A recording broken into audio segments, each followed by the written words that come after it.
Hey y'all, welcome to the Flavor Fox.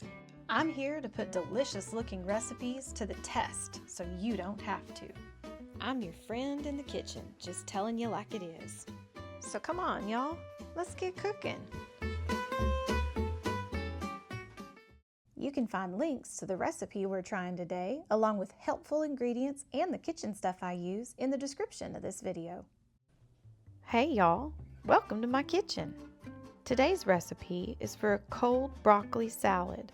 If you've ever had a really good one of these broccoli salads, then you know it's sweet and tangy. I mean, even people that claim they don't like broccoli will gobble this up.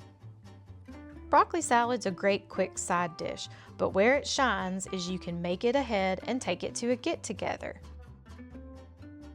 I don't know about y'all, but I have a lot of potluck dinners and lunches in my life. You know, one of those things where everyone signs up for a dish, brings it all together, and it makes an absolute feast for a big group. But life's busy, and sometimes signing up for a complicated dish just isn't in the cards for you.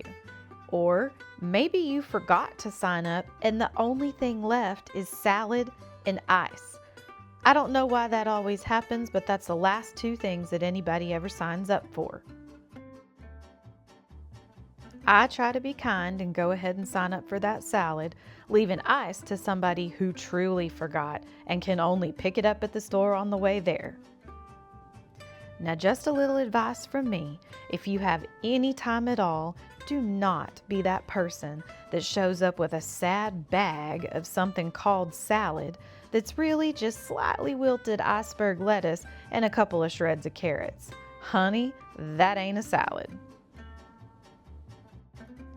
So with a desire in mind to find a delicious salad that anyone would be happy to share with their family and friends, I found this broccoli salad on bellyful.net by Amy Flanagan. Doesn't it look great? The recipe shows a prep time of about 25 minutes. That's fast enough to do something good for your family and friends, don't y'all think? The ingredients list is pretty short and simple and looks delicious, but immediately I saw a possible issue. About 2/3 of the way down, it calls for 1/3 cup of cooked, chopped bacon pieces. Looking through the instructions, it does not show cooking that bacon as one of the steps, so we'll see if that 25 minutes is accurate when you gotta cook the bacon as well. There is a little nifty video about how to pull this recipe together. I watched it, y'all, and it does not include cooking the bacon, so we'll see. I made a separate little video on a Sly Fox trick about how to cook that bacon in a way that's really hands-off. It makes it where you have time while the bacon's cooking to go and chop all the ingredients. I'll link the video in my description, but for right now, I'll show you a short version of it for this recipe. To get started, preheat your oven to 425 degrees. Line a baking sheet with aluminum foil and put the bacon on top of the foil. Now this is an image of a pound of bacon, which is not called for in this recipe, but you get the point. Place the baking sheet in the oven and set your timer for 10 minutes. After that first 10 minutes, we rotate the bacon on the rack to make it cook evenly and put it back in the oven for another 10 minutes. When that 10 minutes is up, you're left with fully cooked bacon on a baking sheet. You simply put it on paper towels on a plate to drain some of the excess grease. Layer it in a double layer if you're cooking a whole pound of it. And then the best part is the super simple cleanup. There's almost no mess. This is also beneficial in a recipe like we're doing today for broccoli salad because I was putting the salad together on the side while the bacon was cooking. So after the bacon had started cooking in the oven, I set to chopping the broccoli. I've found quite a few broccoli containing recipes are a little vague about how much broccoli to include. So I'm going to chop up one head and see how much it fills up the bowl. This one, also like many recipes, says it needs to be in bite-sized florets, which makes sense because it's a cold salad. So you'll see me breaking this one up into florets, removing the major parts of the stem. After I had that first head of broccoli chopped up, I put it in my mixing bowl just to see how far it went. It didn't go very far, so I decided these heads of broccoli must be small and not large, and decided to go ahead and chop up the second head. The next ingredient was 2 cups of red seedless grapes, sliced in half. So then I went to cutting the grapes in half. I do realize this is important in a broccoli salad so that all the flavors will meld together really well. I don't know of a quick way to slice grapes in half, but if any of y'all have recommendations, drop me a comment and let me know. After having all those grapes, I put them in the bowl with the broccoli.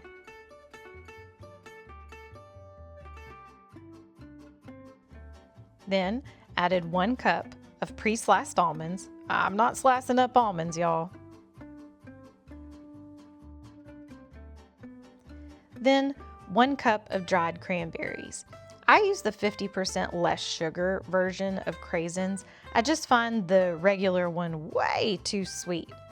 If I'd had dried cranberries available from the deli or a fruit stand, I would have used those. Then I slice up those scallions and put them in the bowl with everything else. At this point, I had to wait another 10 minutes for the bacon to finish cooking and cool so I could handle it.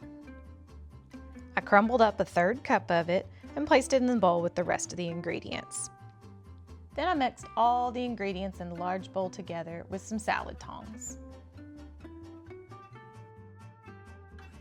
Now all these ingredients in that large mixing bowl are delicious all by themselves, but the quintessential element of a good broccoli salad is the dressing, and it's pretty simple.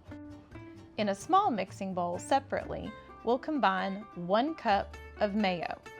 I will note here I used Hellmann's made with olive oil, but you can use any mayo you like. They all have kind of different flavors, so just pick one that suits your taste. Then we add in 1 tablespoon of white vinegar and 1 tablespoon of sugar. Now we just mix those 3 ingredients in the small bowl together until they're well combined.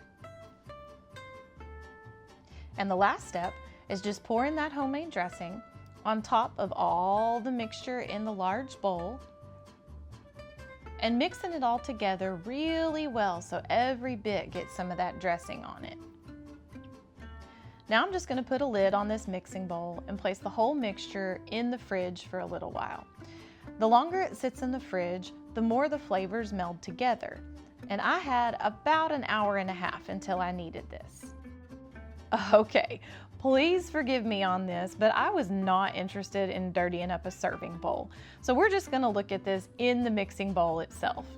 Then I do have it in a small single serve bowl so you can get an image of what it looks like compared to the recipe itself.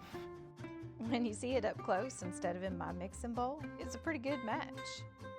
Let's see how this one rated. On time. To my utter surprise, this recipe actually took 25 minutes on the dot.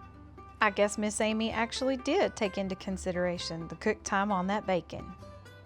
The instructions.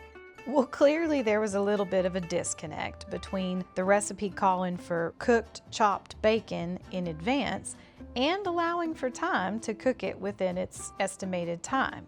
But all in all, the instructions were really easy to follow. The look. Listen, I know I didn't do it justice by leaving it in the mixing bowl, but you could clearly see in the image of the single serving compared to the recipe picture, this one looked really close. The taste. This one was a total hit. It was cool and creamy, tangy and sweet. It's a real winner. As a matter of fact, I got home from work one day and wanted to eat the leftovers, and somebody had polished it off. The final verdict. This one is certified foxy, y'all. Except for a tiny little bit of confusion between whether the bacon was pre-cooked or cooked during the recipe, this one was great. Everything was easy to follow. It came together really quickly, and hubby and I just thought it was delicious. I I'd be proud to take this to any potluck or lunch, or even just a Tuesday side dish.